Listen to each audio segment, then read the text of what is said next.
مرد نے اگر بیوی سے کہا، عورت سے کہا، شوہر نے عورت سے کہا کہ تو مجھ پر حرام ہے، تو کیا اس لفظ سے طلاق واقع ہوتی ہے؟ اس کا شرعی حکم کیا ہے؟ اس کی تفصیل اس مسئلے کے اندر دیکھیں۔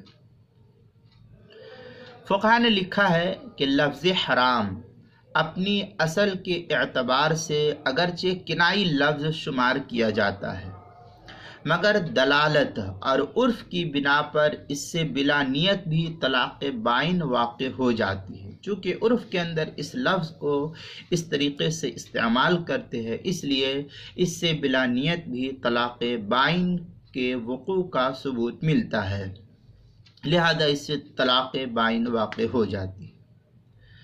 لہذا اب اگر کوئی شخص اپنی بیوی سے یہ کہے کہ تو مجھ پر حرام ہے، تو اس کی بیوی پر ایک طلاق بائن واقع ہو جائے گی۔ یہی فقہاء کا فیصلہ ہے۔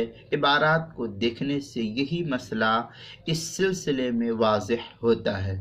چنانچہ تاتار خانیہ اور فتاوی شام، ثقب الانہر، بحر الرائق وغیرہ کی عبارت کو دیکھنے سے یہی مسئلہ واضح طور پر نظر کے سامنے آتا ہے۔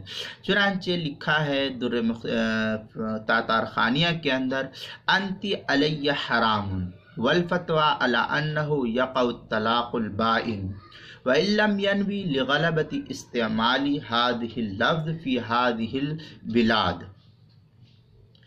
یہ فتاوی تاتار خانیہ کی کتاب الطلاق الفصل الخامس فی الکنایات، چوتھی جلد 448 صفحہ، مسئلہ نمبر 6637، جو زکریا بک ڈپو دیوبند کا ہندی نسخہ ہے، اس کے اندر۔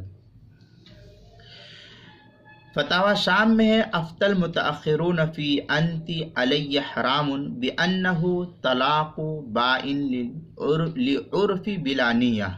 یہ فتاوی شام کی عبارت ہے، کتاب الطلاق باب الصریح، چوتھی جلد 464 صفحہ، جو زکریا بک ڈپو دیوبند کا ہندی نسخہ ہے، اس کے اندر۔ کراچی کا جو چھپا ہوا نسخہ، اس کی تیسری جلد 252 صفحہ، ثقب الانہر اس کی دوسری جلد صفحہ 37، جو بیروت کا دارالکتب العلمیہ بیروت کا چھپا ہوا نسخہ ہے۔